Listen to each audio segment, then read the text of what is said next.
Hello, everyone. I hope you all have been faring well during our collective quarantine over the past few months. I'd like to thank you for taking time out of your day to participate in our wildlife photography webinar featuring Chris Dodds, who is joining us from his home near Montreal, Quebec. My name is Chris Cruel. I am the Director of Marketing at the CRU Data Security Group, which is the parent company of the IOSafe brand. IOSafe is in the business of providing disaster-proof data storage devices, and we've invited Chris to join and discuss why those devices are important to him as a professional photographer. Now, before we introduce Chris as our guest speaker, I'd like to cover a couple of housekeeping items. First off, everyone except for Chris will be muted throughout the session. And during the webinar, or toward the end of the webinar, actually, we'll have an opportunity for you to ask questions. You'll find a Q&A area in the top right section of your streaming window, which is where you can post your questions. So as I said, today we are pleased to have Chris Dodds join us to talk about his photography, as well as why he's been a longtime IOSafe product user, relying on IOSafe devices to keep his images safe from fire and water. As one of the top nature and wildlife photographers in the world, Chris's images have appeared in many notable publications, including online pubs, magazines, newspapers, and private collections. With over 35 years of experience in the world of professional photography, Chris has been an ambassador for Canon cameras and since 2017, Sony. We have found his workflow methods to be informative and educational, and his stories about his images are quite fascinating, and we hope you find them that way as well. So without further ado, I'd like to turn it over to Chris Dodds. Thank you very much, Chris. It's a pleasure to be here, and thank you for having me here.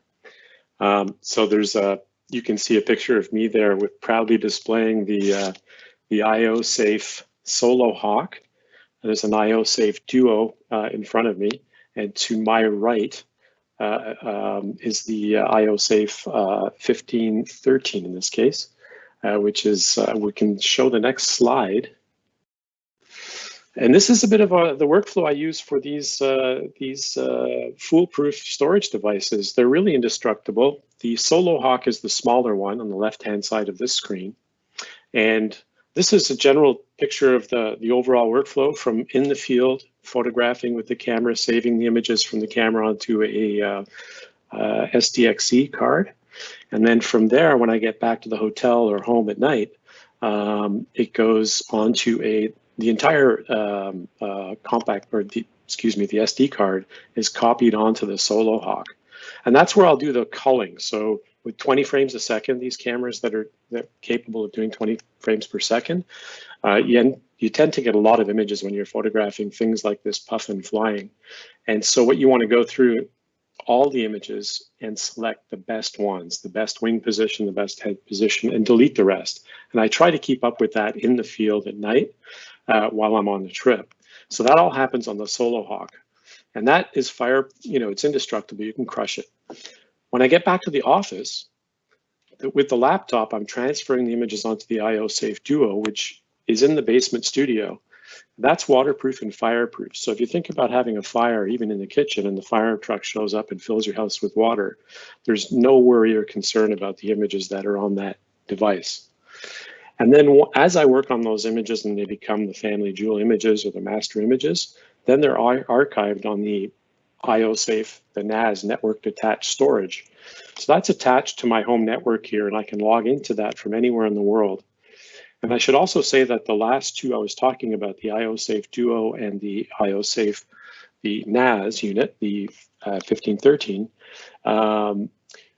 those are set up in a RAID configuration where you have two sets of data. So if a hard drive fails within the unit, you can replace that and not lose any images.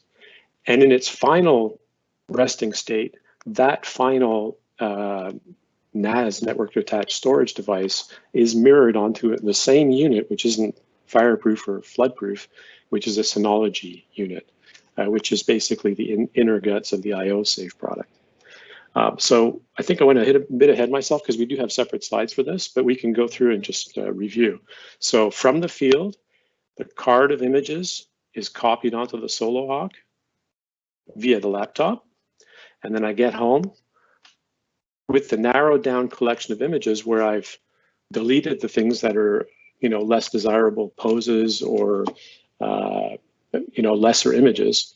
The final collection is brought onto the IO-Safe Duo here, and that's where I do the Photoshop work on the images. And then in its final state, it goes from there and is copied onto the next slide. We can see the NAS, the network attached storage. And again, and this shows an iPhone there, or a phone on the right-hand side, and you can access everything from tablets, laptops. When I'm in the field, traveling, if I get a request for image, then I can easily access that. So that's the IO-Safe workflow, and I've been using the product for more than 10 years, and absolutely thrilled with the product quality and reliability, and the comfort I have knowing that everything is pretty much disaster proof. So we can move on to the next slide. So this is really what, it all started with birds for me as a nature photographer. Moving to Canada when I was 8 years old, and the first thing my parents did was enroll me in Cubs and then Scouts and Venturers and Rovers. And I was really fortunate to have really good leaders who spent a lot of time outside and camping and backpacking and canoe trips and all kinds of great adventures. And I remember having a small 110 camera with the little tiny cartridge film and taking a picture of a bird that was then a chestnut-sided warbler, but you wouldn't know it from the picture. And that developed into the love of nature and birding and animals and wildlife and photography all at the same time, which has stayed with me ever since then. So this is an Atlantic puffin. This is from a workshop I do every year, except possibly not this year. We're not sure. We're trying to decide whether or not this is going to go ahead at the very end of July, beginning of August. So this is the upper north shore of the St. Lawrence River. There's a small island. It's Long Point de Menguet is the town, and there's a national park with an island with a lighthouse on it, and we get to stay in the lighthouse keeper's house. And there's a large population of these Atlantic puffins and razorbills, and they're certainly a delight to photograph. They're difficult to photograph. They fly fast. They're very erratic flyers, and so photographically, this image is shot with a 600 millimeter with a doubler on it. They come really close. I mean, you can use shorter focal lengths, but the advantage of a long focal length here is to obliterate the background that you see out of focus there, which really makes the subject pop. Now, when you first start doing this, it's a lot easier to do when you're tracking these birds against a white sky or a blue sky. And it gets progressively more difficult as the background darkens, because traditional autofocus systems will always try to latch on to the background. But the modern autofocus systems that I'm using are just absolutely incredible. So this is an image, I'm trying to freeze all the action, and it's moving incredibly fast. I have a very long focal length. So it does take some practice to learn how to line up. It's like lining up a telescope with a particular star. It really takes a lot of practice. And when that star is moving, it's even more difficult. And when you can't predict which way it's going to go, it's even more difficult. But certainly the starting point for me is always to think about shutter speed first when you're trying to stop action. So this is 5,000ths of a second. It's cloudy, overcast day. So 5,000 ISO, which the new cameras are capable of. When I first started doing this, when I was 16, of course, even 400 ISO film was quite grainy. And I typically shoot wide open. So this is a f8 shot, which is the combination of the 2x with the 600 f4 lens. Whenever I'm in a location like this, when I have a lot of different subjects that are coming at me, I'm always trying to complete a portfolio. So I'm looking for portraits, I'm looking for backgrounds that are different and unique, and there is dark rock cliffs if they're wet, a little bit paler if they're dry. And then there's, of course, the water and the beach and the white sky if it's a cloudy day. In this case, it was. So it really was an exercise in finding the perfect vantage point and having your subject present and line up for the image. We can go ahead and move to the next picture. So this is a pair of great gray owls. This is Bracebridge, Ontario, and this is actually an older, much older image, but it remains a favorite to this day. And the moral of this story is to learn to enjoy what's happening instead of, we tend to get very competitive trying to produce images that are going to get a lot of likes and shares and comments on Instagram or Facebook these days, or Twitter. So people tend to get really into that competitiveness of it all, but it's important to learn to enjoy what you're seeing. This is something that certainly is a very unique experience that not many people have seen in the wild. It's early courtship behavior between two great gray owls. And it was interesting lens choice because there was another person with me that chose to use a longer focal length and focus just on the two faces together. And I took about 80 images with a 1 to 400 millimeter lens. And this image is 120 millimeters. So you can see they're not very far away from me. Get down low to get a nice intimate perspective and then record as they move around and interact with each other. It was a really interesting sequence of 80 pictures. Here I'm working at 6.3 just to get a little bit more depth of field. And I was at 1/1600th of a second just to freeze anything if any wings were flapping or any type of movement occurred. I'd never seen this behavior before, so certainly I wanted to be prepared if something was going to happen. And ISO was 250 for this shot. It's important to note that after the sequence of 80 shots, I just had to stop and enjoy for what it was. They were making all kinds of noises and interacting. And part of me wished then that I had a video camera to record it, but it was nice to just step back and enjoy what was happening in front of me. So we can go ahead and move to the next slide. These are two first-year bear cubs. They're coastal brown bears, which are the same as a grizzly bear. This is from my annual Katmai National Park bear trip. So we actually will get to Homer, Alaska, and take a float plane to meet a ship out off the coast of Katmai in Alaska. And then we take daily excursions onto the land and interact with the bears in a very safe fashion with a bear guide. And these are bears that typically are used to having visitors. There's been fly-in aircraft going there for quite a lot of years. And so these are just the mothers actually sleeping, and there was 3 cubs. It just happens that these 2 were playing. This is the Sony 400 2.8 with a doubler on it, so 800 millimeter focal length. 1/1250th of a second at 5.6 at ISO 640. And you can see here that 20 frames per second is something that's a real gift. Trying to get the perfect alignment of both bear heads, seeing an eye on each head is pretty important.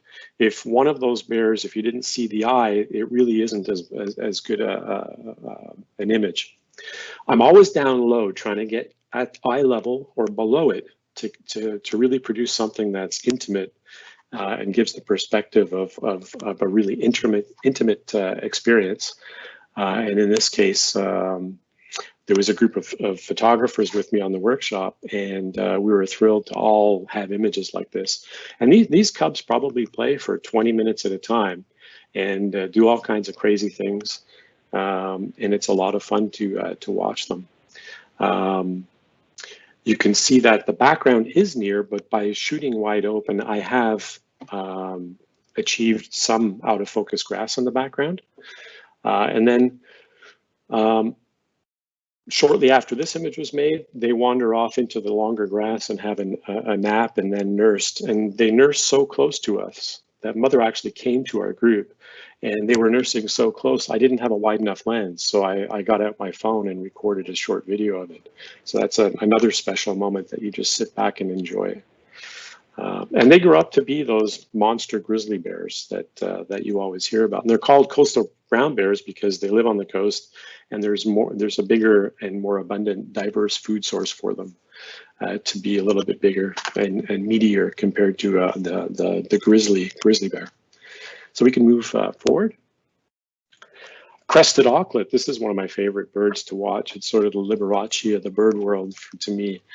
This is St. Paul Island, which is in Alaska, in between Russia and Alaska. if you've seen the Deadliest Catch TV program, this is the little island that the fishing crews bring their catch to.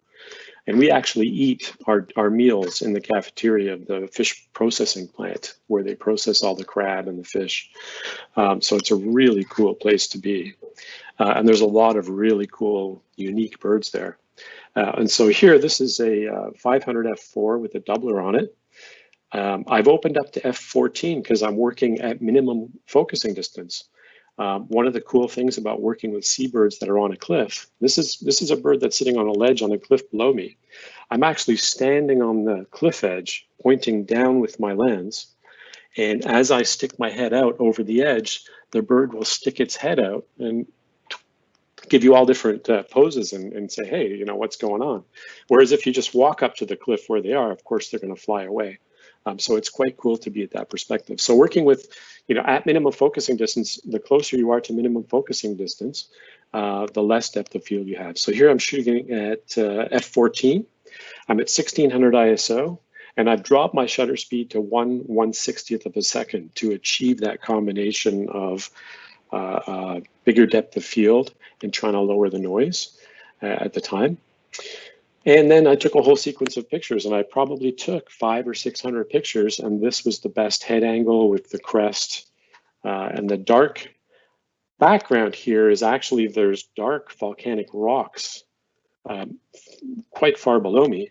And as the waves would wash up, the white waves would wash on the dark rocks, and it would become between white and gray and all variations in between. So I really like the look of the dark background here in this one, and that's what makes it for me, and it makes that orange bill pop for me. So we can move to the next one. So Bonaventure Island in the Gaspé Peninsula of Quebec. It's another favorite destination that I've been going to forever. Missed that one this year. That should have been the beginning of June, but it won't be taking place due to the COVID travel restrictions. But you have really close access to hundreds of thousands of seabirds. This is a northern gannet. They're coming back to their nest, so they're nesting in nest bowls, mud bowls, and their distance apart for those nests is how far their bills can reach. So as you look at the ground that's over the top of the cliff, all you see is the population of gannets. And this is a 70 to 200 millimeter shot at 200 millimeters. And these are huge birds. They have wingspans as broad as my arms are. And they're incredibly fun to photograph and spectacularly beautiful. And you can see here that it brings back a token sort of nesting material gift for its mate or its partner at its nest. And of course, the bigger the piece of seaweed, the more prized the image is to the photographer. But again, the key takeaway here is to really pay attention, to try to freeze as much of the images or as much of the motion as possible, to extract as much detail as possible. And of course, I was lucky in this case that we had a nice mix of the blue pastel colors in the background with a mix of light cloud. Which meant that there wasn't harsh shadows underneath the bird. When it's sunny, you really do have to pay attention to light angle so that you don't have all shadows in the wrong places. For instance, on the near eye, you want to try to make sure that that's lit there too. And then just looking for unique, you know, combinations of the head, the bill, the wings, the way the feet are, whether they're up or down. To find the best image. This is one of my personal favorites from that location. And that workshop, we actually usually spend 4 hours each day in a Zodiac boat, circling the island, photographing the gray seals and all the other species of seabirds that are there. So it's a really cool spot to be. We can move to the next image.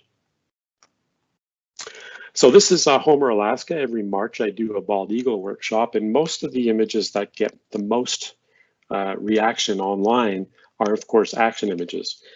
This is a day where the weather, there was about what seemed like a 20-foot sea, which was probably not quite 20 feet, with howling winds. And it was just above zero, so it was starting to rain. It had been snowing. and we weren't able to get out in the boat to photograph the eagles fishing. And so as the weather improved later in the day, we went driving around, and this is actually an asphalt parking lot with a layer of ice on it. And then on that ice, the rain was starting to collect, and this bald eagle was sitting drinking. So I have a series of images that I approached it in an SUV and got quite close to it, actually. And that little higher than usual for me angle enabled me to record the full reflection as well. So people don't often think that I'm photographing eagles in parking lots of a harbor, but that's what the case was here. And this one was using the 1 to 400 millimeter lens at 260 millimeters. So just a 2/50th of a second at 7.1 to have enough depth of field to record some of the reflection sharp, and ISO 400. So that's another favorite place to be in Alaska for me, is Homer, Alaska. And we can move on to the next image. Osprey, this is Lake Blue Cypress in Florida. So this is using the 500 f4 with a 1.4 on it. So that's an effective focal length of 700 millimeters. I'm at 2,500ths of a second to get a little bit of motion in the wingtips, as you can see in this one. The light was spectacular, but the sun had just come up over the horizon. So I'm shooting again wide open at 5.6 and using ISO 1600. And of course, it's great fun to photograph just the osprey and then the osprey landing on the nest, but it's even more fun when it brings home a fish. They often stop and eat the head off the fish. So you have headless fish coming back to the nest if they get tired and just want to have a snack. So it's great when it comes back with the full fish. And you see here this image is, I mean, there's a lot of good examples in this image as to what makes one image better than the other. So I have both wings nicely lit, a lot of detail. I have the bird's eye is visible with a little tiny natural catch light. There's space between the two wings, and neither wing is the head isn't covered or in front of one of the wings, which makes a nice difference. The bill is a little bit open, and of course it's holding the fish, so we can also see the eye of the fish. And one thing I just learned is when the fish is alive or dead, you can tell because the pupil is down towards the water if they're dead. If the pupil isn't pointed down, then it could possibly be alive. So there you have it. And again, you know, the nice darker background, because we had some weather during the night, the weather was starting to clear, the dark sky, and then the sun came up over the horizon. So I think that's it for the bird pictures or the picture collections. So I think Benny has got some questions.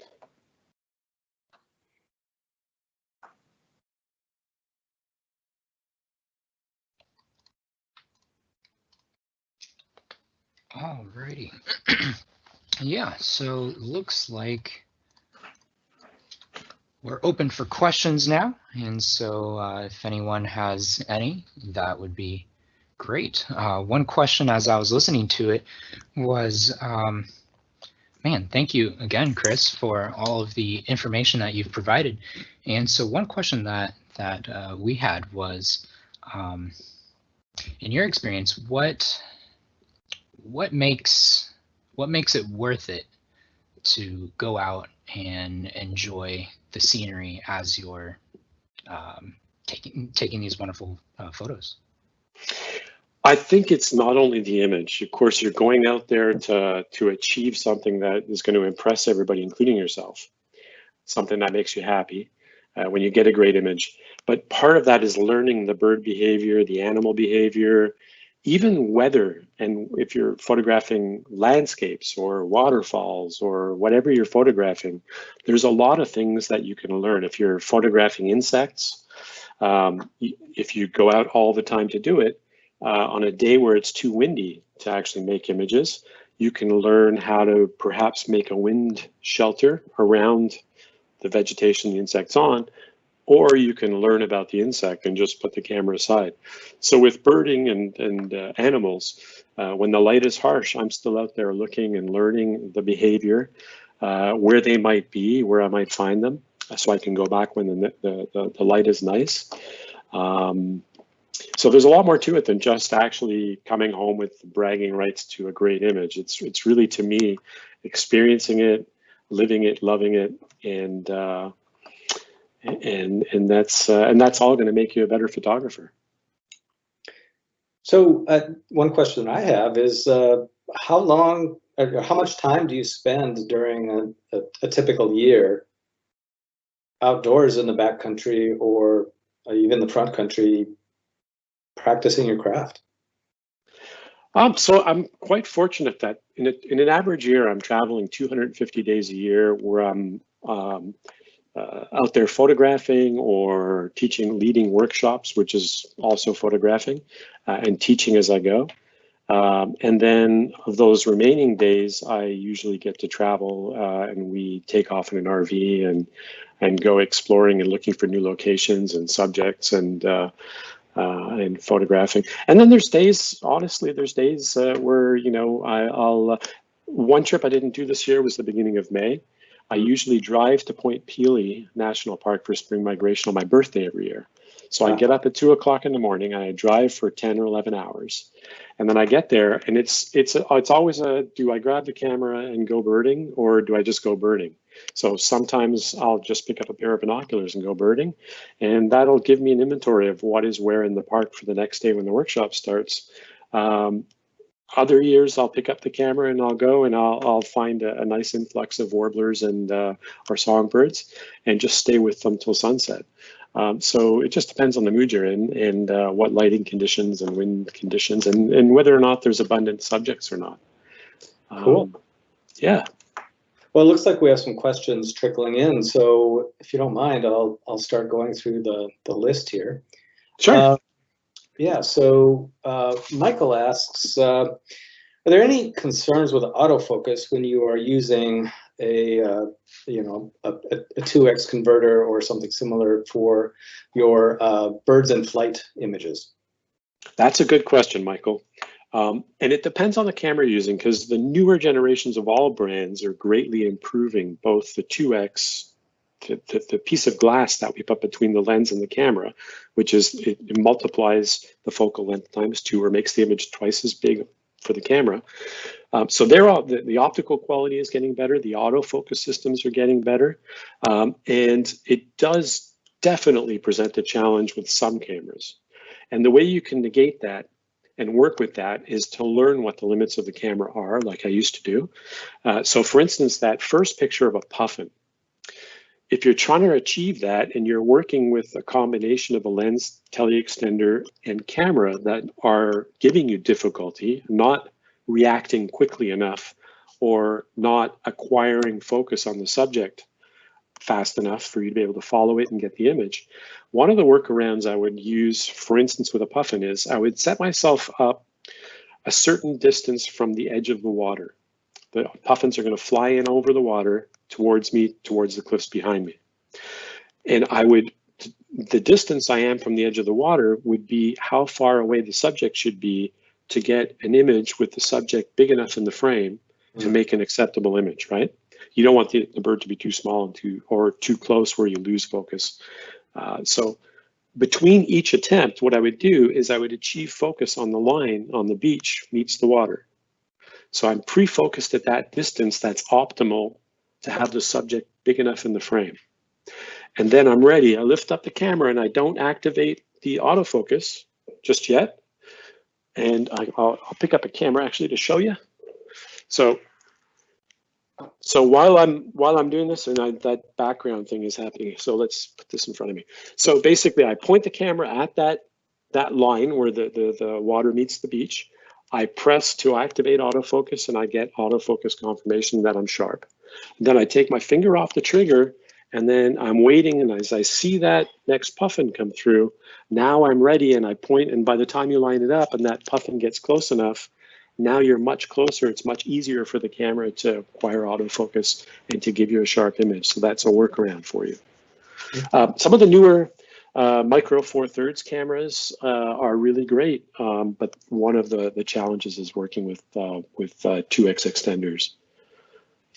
Cool, cool. We had a couple of questions coming in about doublers or converters. So I think you've managed to touch on a lot of the points there. Beth asks what your priorities are with your settings for low light photography when your subject is moving relatively slowly, and could you discuss this in the context of focus modes with Sony cameras in particular?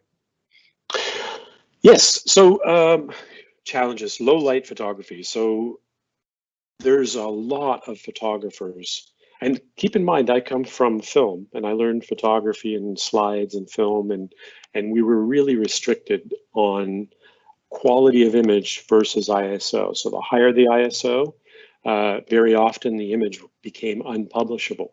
So you couldn't even use 1600 ISO. There was film and slide available, but it wasn't good enough quality to really publish. Perhaps in a newspaper for sports, but it would certainly look grainy. You probably remember those.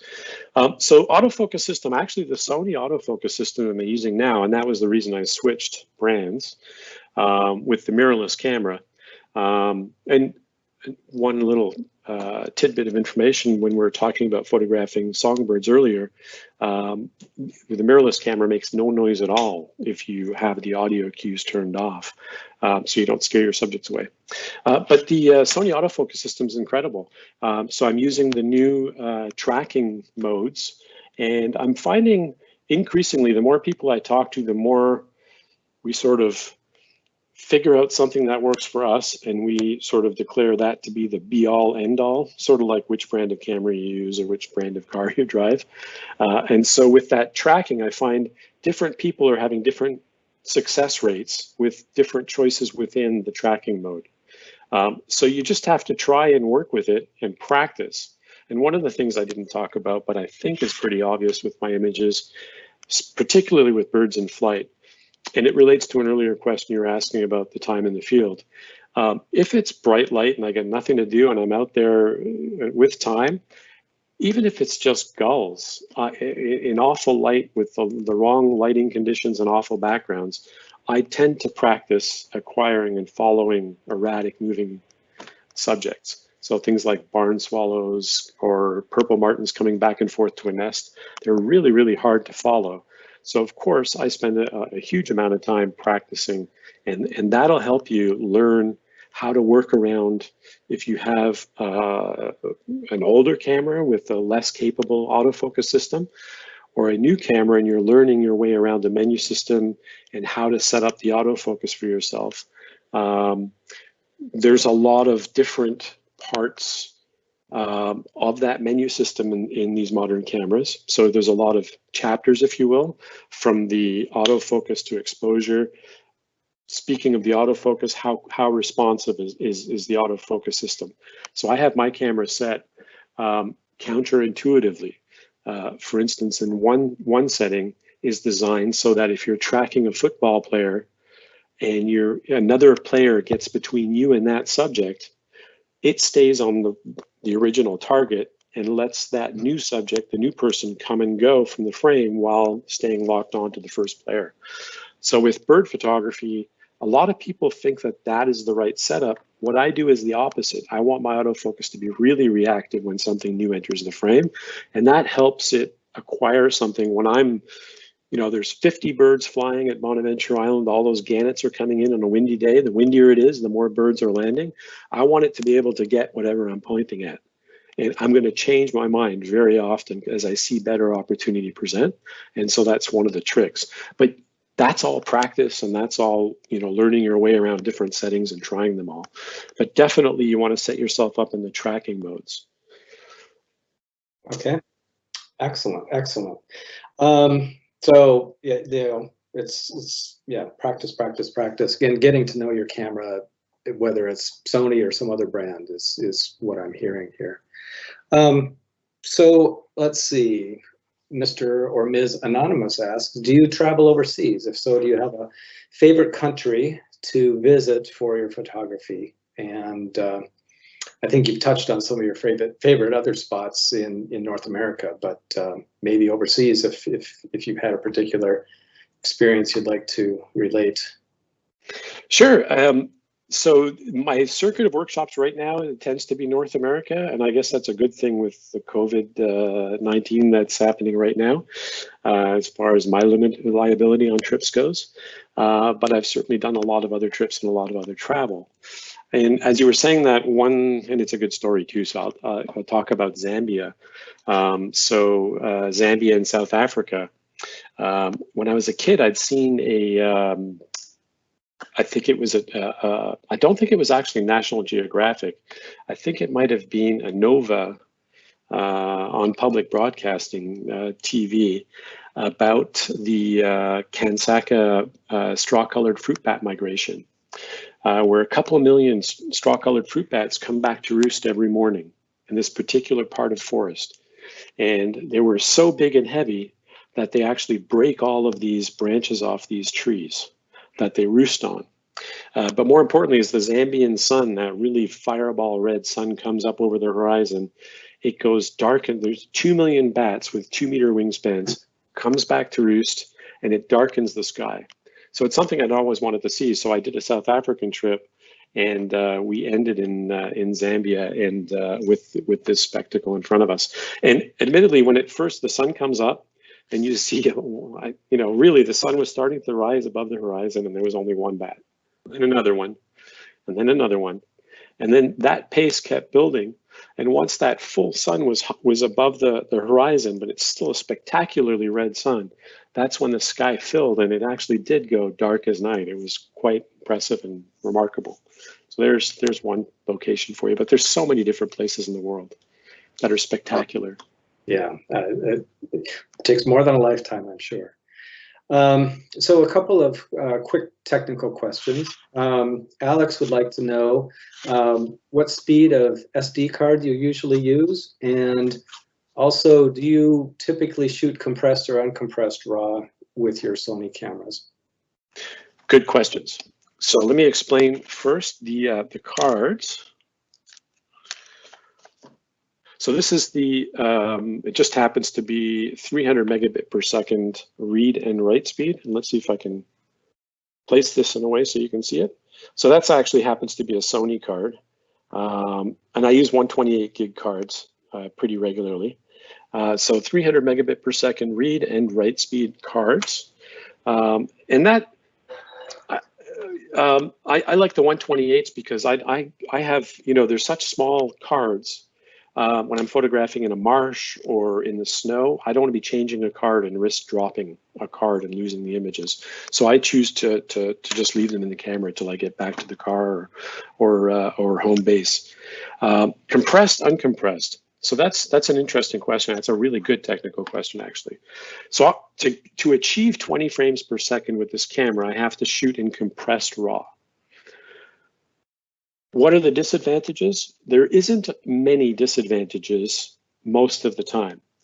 However, if you're photographing, say, a bald eagle swooping in on its catch over water, and it's a dark, dreary, rainy day, then you know that there's not much light reflecting back from that dark water on the underside of the bird. So that's when I'll switch to a slower frame rate and use uncompressed RAW. The difference is like a 15 or 16-bit file between the two. So there's really isn't a big difference. The only difference is in those circumstances when you have a dark subject and low light, and you're using faster shutter speeds and high ISOs, you'll have more noise in the compressed versus the uncompressed. So hopefully that explains it properly for you. But that's what propels my choices and decisions. Great. Thanks. So let's see, a couple of super telephoto lens questions. One was around which ones do you favor? I think it was going after focal length as well as brands. And then Mel would like to ask, the comment from Mel is that they're insanely expensive, and can a teleconverter on a 70 to 200 lens adequately capture nature images? Okay, and the first question, the name was? I want to say Mr. or Ms. Anonymous. Okay, I'm going to start with Mel, which was the last question. 7200. Yes, you can use 2x on a 7200. The best results will be with the 2.8 lens. If you want reactive autofocus that's capable of following fast-moving subjects. If you're going to spend that much money, Modern Innovations has set up situations, which I'll explain in a second, which make the lens choice difficult and the favorite difficult, because, like, for instance, Sony just came out with this 200 to 600 millimeter lens. It's less expensive than a 70 to 200 2.8. I don't know if you can see that lens there, but there you go. So there it is. It's really easy to hold, about $2,000 US as far as a price point goes. And it is remarkably good image quality, very comparable to the 600 f4, which is, what is that? It's a $16,000 Canadian dollar lens, which is generally the favorite lens. So the difference between the two, everything in photography, if you want to use a lower ISO, you have to use a lower shutter speed. There's always a trade-off with everything. So optical quality was something that would be, you know, one of the trade-offs before, not so much anymore. So very versatile, 200 to 600. If thinking of Zambia before, when you're on a wild game safari in the Land Rover, it's a very dusty environment. You don't want to be changing lenses very often. With a 200 to 600 millimeter range on one camera body, and something like a 24 to 70 on another camera body, or 24 to 105 on the other camera body, you have two cameras for redundancy. You're not changing lenses on either one, so very versatile. The primary difference that $16,000 gets you over the $2,000 lens is the autofocus background if it is near. Now there's workarounds. So for instance, if I'm photographing a bird sitting on a beach, if I photograph from knee height pointing down on the bird, the background is near. The more I increase that distance, the lower I get, the more distance the background is going to be to achieve that autofocus background. So it's a little bit more work for the photographer, but generally there is always workarounds. So generally the 600 f4 is definitely one that you're always favoring to get the bokeh or the autofocus background. But again, that is a super expensive $16,000 lens. But again, the workaround, which it's so easy to pick up this lens and walk around with it, it tends to be a favorite. Another advantage with the smaller lens here, talking about Point Pelee, you're walking, it's a national park, you're restricted to the paths. The birds are coming up on the edge of the path, but there's a lot of other visitors and bird watchers there in spring migration. So if you're working with a super telephoto lens, you have a minimum focusing distance, which is greater than this 200 to 600 millimeter portable lens. So I can get closer to the subject, still focus on it, don't have to worry about birders or other photographers standing in front of me like I do when I use the 600, perhaps even the 600 with the 2X. There I have a 22 to 28 foot range where a lot of people can get in the way and spoil my photo opportunity. So that's another consideration. But definitely this, as far as a starter rig, or just to have something that's ultra easy to travel with, because again, we don't know what awaits us when we start traveling again by airplanes. We don't know what the cost is going to be, but we know that since September 11th, carry-on baggage has always been a problem. So having to deal with, you know, carrying a 600 f4 and all the other accessories in a backpack has been quite challenging. So this really makes it easier with these new modern mirrorless cameras and this 200 to 600 millimeter lens. So I think I got everything from Mel and Anonymous with that answer. I think so. I think so. Well, we have reached the end of the time period that we've signed up for. So I'd like to thank everybody for participating, and especially a big hand to Chris for sharing the information that he's shared. Those are some amazing images. We're answering Jerry's question here. He wants to find out more about the workshops. You can see the website there at chrisdoddsphoto.com, and can drop him an email. You could see him on the various social channels at chrisdoddsphoto.com. His workshops are quite popular and fill up months and months, maybe even years in advance. So if you are interested, I suggest you go check it out, drop Chris a line and see what you might figure out. And if you are interested in learning more about the IOSafe disaster-proof storage devices, we'll certainly welcome you at iosafe.com. And again, Chris, thanks so much for taking the time. I know that even though your travels have been curtailed, you've still been quite busy. So appreciate it. And thanks to Benny for shepherding this webinar. And we'll catch all of you sometime soon. Thanks. Thanks, everybody.